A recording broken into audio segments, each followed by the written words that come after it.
African லேடிஸோட hair wash routine எப்படி இருக்கும், அவங்க எப்படி அதை மெயின்டைன் பண்ணுறாங்க அப்படின்னு சொல்லிட்டு எனக்கு ரொம்ப நாளாக க்யூரியாசிட்டி இருந்துச்சுங்க. நான் இன்றைக்கி ஃபஸ்ட் டைமு ஒரு ஆஃப்ரிக்கன் சலூனுக்கு வந்திருக்கேன். இங்கே வந்து அவங்களுடைய எப்படி அவங்க அதை ஹேண்டில் பண்ணுறாங்க, அவங்களோட ஹேரை அப்படிங்கிறத வந்து நேராக பார்த்து தெரிஞ்சுக்கணுன்னு சொல்லிட்டு ஒரு லோக்கல் ஷாப்புக்கு நான் வந்திருக்கேங்க. ஏன்னா நம்ம வந்து இந்த மாதிரி லோக்கல் சலூன்ஸ்க்கு வரும்போது தான் நம்ம நிறைய விஷயம் இன்னும் நிறைய லைவ்லியாக தெரிஞ்சுக்க முடியும். அதே மாதிரி நான் நோட் பண்ண ஒரு விஷயம் என்னென்னா, இங்கே வந்து அவங்களுடைய முடியும் பார்த்திங்கன்னா கம்ப்ளீட்டாக டிஃப்ரெண்ட்டாக இருக்குங்க. டெக்ஸ்சர் பார்த்திங்கன்னா ரொம்ப திக்காக இருக்குங்க. அதே மாதிரி பயங்கர கேர்லியாக இருக்குது. நம்ம ஊரில் பார்த்திங்கன்னா எங்கேயாவது யாருக்கோ ஒருத்தவங்களுக்கு தான் இந்த மாதிரி ஒரு முடி டைப் இருக்கும். இங்கே எல்லாருக்குமே இதே மாதிரி டைப் தாங்க இருக்குது. ஃபஸ்ட்டு வந்துங்க நான் வந்து இந்த ஹேரை இவங்களுடைய ஆஃப்ரிக்கன் லேடிஸோடைய டிஃப்ரெண்ட்டாக ஹேர் ஸ்டைல் போட்டிருப்பாங்கல்லங்க, அதை பார்க்கும்போது நான் என்ன நினச்சேன்னா, இவங்களுக்கு இந்த மாதிரிலாம் இவங்க வந்து மெனக்கட்டு இவங்களோட ஹேரை மாற்றிக்கிறாங்க, இதெல்லாம் அவங்களுடைய ஒரிஜினல் ஹேர் தான் போல் இருக்குது அப்படின்னு நான் ஒரு 10 இயர்ஸ்க்கு முன்னாடி நினச்சேங்க. ஆனால் அதுக்கப்புறம் லேட்டராக நான் ஆஃப்ரிக்கா வந்ததுக்கப்புறம் தான் இது எல்லாமே நிறைய பேர் வந்து எக்ஸ்டென்ஷன்ஸ் வச்சுருக்காங்க. அதே மாதிரி இங்கே ஒருத்தருக்கு பிடிச்ச மாதிரி அவங்களுடைய ஹேரை கம்ப்ளீட்டாக அவங்க மாற்றிக்கிறாங்க.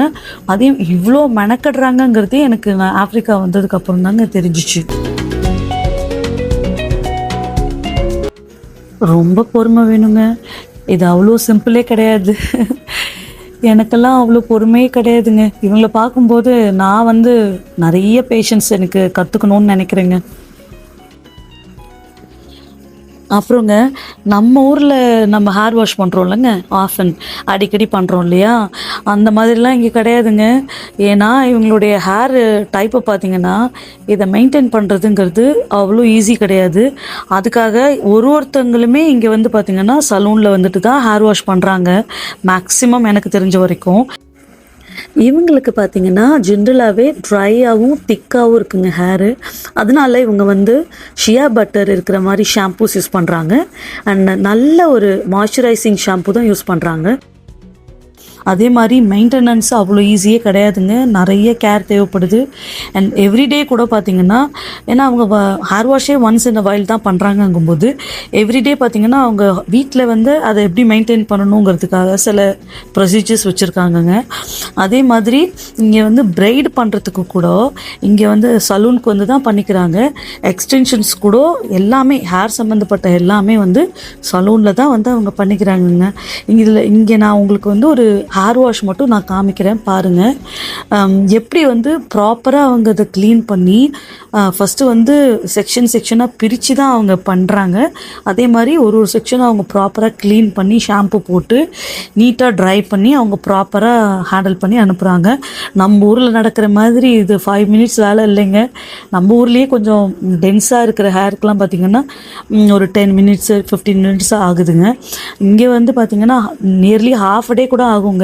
பொறுமையாக அவங்க நிதானமாக காட்டுவாங்க.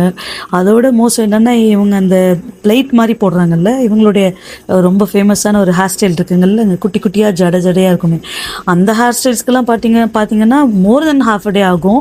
அவங்க அவ்வளோ அழகாக பொறுமையாக அதை காமிச்சிட்டு அவங்க வந்து அதை ஒரு என்ன சொல்கிறது ரிலாக்ஸிங் டைம் மாதிரி அவங்க எடுத்துக்கிறாங்க.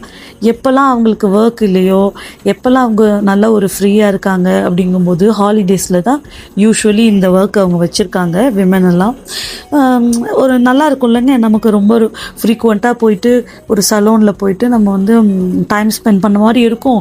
அங்கே ஏதாச்சும் அவங்க கூட பேசிக்கிட்டு அப்படியே ஒரு கான்வர்சேஷன் பண்ணிவிட்டு எண்ட் ஆஃப் த டே இது வந்து கொஞ்சம் ரிலாக்ஸிங்காக தான் இருக்கும்னு நினைக்கிறேன்.